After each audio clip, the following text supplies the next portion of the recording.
Hello dear student, good morning to all of you. I hope all of you are fine and all of you are doing well.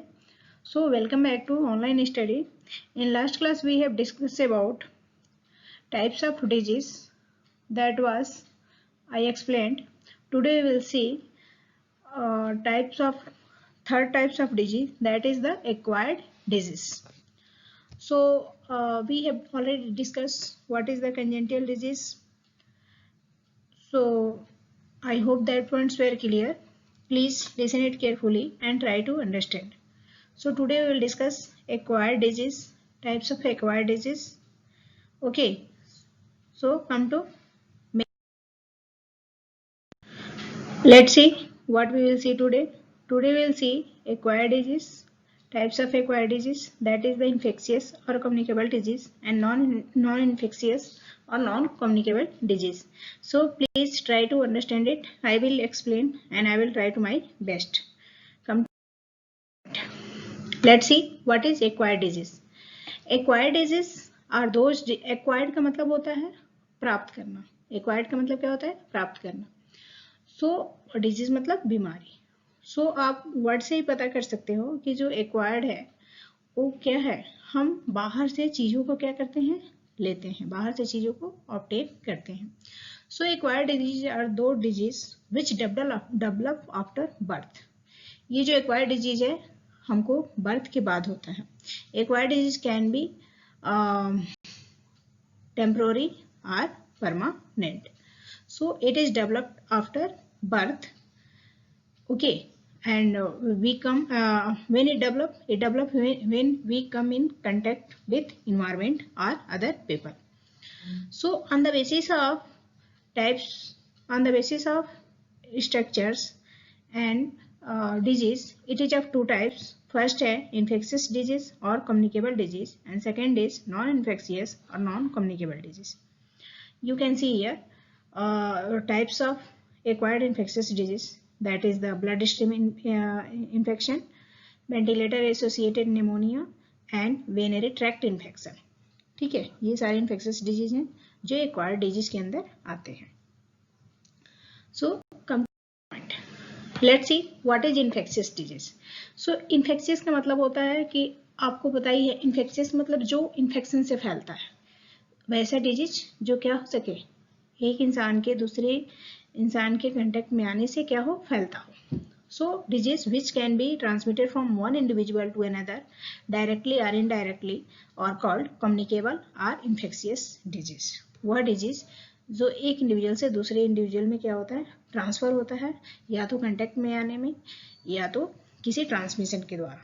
ठीक है. So that is known as infectious disease. Those disease which can transmitted from one individual to another directly or indirectly, that is known as communicable disease or infectious disease. So these diseases are caused by some biological agent or pathogen like virus, bacteria, fungi etc.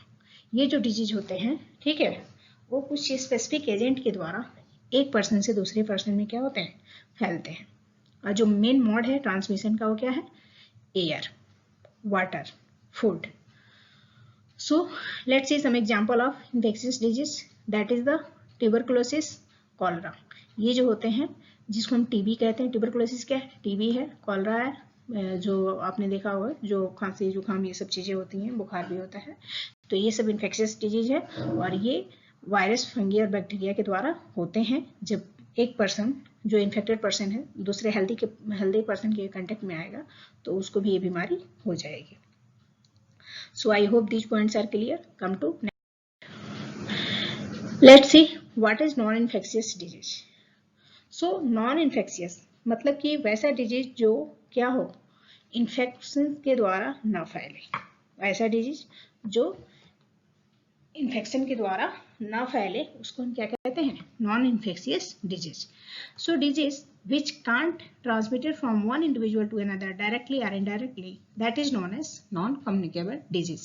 वैसा disease जो एक individual को दूसरे individual के contact में आने से नहीं फैलता है या किसी भी मोड के द्वारा नहीं फैलता है, उसको हम कहते हैं non infectious disease.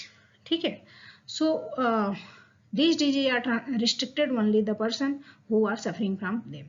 Non infectious जो डिजीज है वो सिर्फ उन्हीं पर्सन तक सीमित रहता है जिनको ये बीमारी हुई है, ठीक है। जिस पर्सन को ये बीमारी हुई रहती है वो वहीं तक सीमित रहता है। ऐसा नहीं कि एयर के कंटेक्ट में, वाटर के कंटेक्ट में, या उनके कंटेक्ट में आने से, या उनका जूठा खाना खाने से, ठीक है, या उनका जूठा पानी पीने से, ये ठीक है, या फिर जो भी यूटेंसिल्स यूज कर रहे हैं या कपड़े यूज कर रहे हैं, तो ऐसा नहीं कि जो इन्फेक्टेड पर्सन है आप उसको टच करोगे तो आपको ये बीमारी हो जाएगी। नॉट लाइक दिस दैट, ये जो होता है जिस पर्सन को है उसी पर्सन को ये रहेगा, एक दूसरे में ट्रांसफर नहीं होगा। कोई भी मॉड इसके लिए, कोई भी मॉड ऑफ ट्रांसपोर्टेशन इसके लिए यूजफुल नहीं है। तो जो नॉन इन्फेक्शियस डिजीज है वो तो सबसे बड़ी बात है कि बहुत दिनों के बाद पता चलता है, ठीक है। ये हमारे बॉडी में धीरे धीरे धीरे धीरे अपना स्पेस बनाता है और हमारी चीज़ों को क्या करता है, हमारे जो इम्यून सिस्टम है उसको वीक करता है। वीक करने के बाद से इसको बरसों लग जाते हैं आइडेंटिफाई होने में।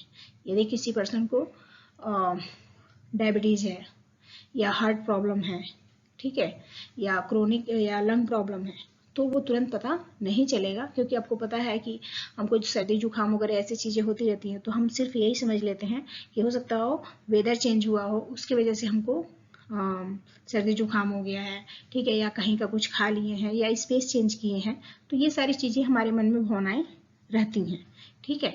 तो जो नॉन इन्फेक्शियस डिजीज है उसको ट्रांसमिट होने का चांसेस बहुत कम होता है और ना के बराबर होता है, और ये जो होते हैं जिस पर्सन में होते हैं उसी पर्सन तक सीमित रहते हैं। Let's see some example. This disease are restricted only those person who are suffering from them. ये उन्हीं पर्सन तक रहता है जो इस बीमारी से क्या हो रहे हैं, जूझ रहे हैं, या जो इस बीमारी से सफर कर रहे हैं। एग्जाम्पल स्कर्वी, कैंसर एट्सेट्रा, ठीक है, जो नॉन इन्फेक्शियस डिजीज है, ठीक है। ये जो होते हैं नॉन कम्युनिकेबल होते हैं, ये किसी पर्सन या किसी भी मोड ऑफ ट्रांसमिशन के आने के कंटेक्ट से नहीं होता है। तो ये जो चीज़ें हैं, आप यदि आप अपनी बॉडी की एक्टिविटी को चेंज करते हो तब जाके ये सारी बीमारियां होती हैं। You can see here heart disease and stroke. आपने देखा होगा कि बहुत लोगों का हार्ट बीट, कभी कभी हार्ट अटैक होता है, तो ऐसा नहीं है कि आप उसके सामने खड़े हो तो आपको भी हार्ट अटैक हो जाएगा, नॉट लाइक दैट। वो बहुत लॉन्ग टाइम से आपके हार्ट को क्या कर रहा है, धीरे धीरे धीरे धीरे इन्फेक्ट कर रहा है, उसके बाद से उसको क्या करता है, ब्लॉक कर देता है। डायबिटीज़, ये तो आपको पता ही है, शुगर की बीमारी। Cancer, chronic lung disease, lung में जो आपने देखा होगा कि बहुत लोगों को कैंसर हो जाता है, तो उसमें भी क्या होता है, ये भी नॉन इन्फेक्शियस है। और भी सारी बीमारियां होती हैं जो नॉन इन्फेक्शियस डिजीज के अंतर्गत आता है। अब ये होता कैसे है, एक तो फिजिकल एक्टिविटी, आपकी फिजिकल एक्टिविटी जैसी रहेगी, ठीक है, उस हिसाब से आपको बीमारी डेवलप होगा। अल्कोहल लेना, ठीक है, अनहेल्दी डाइट लेना और सिगरेट वगैरह पीना, ये सारे इसके क्या है, कॉज है जिसके द्वारा नॉन इन्फेक्शियस डिजीज क्या होता है, डेवलप होता है। So I hope these points are clear. Come to next. So dear student, today we have discussed about what is acquired disease and types of acquired disease, that was infectious disease and non-infectious disease, ठीक है। So please listen it again and again, till then you will not able to understand. Thanks, stay safe and stay happy, stay connected. Thank you.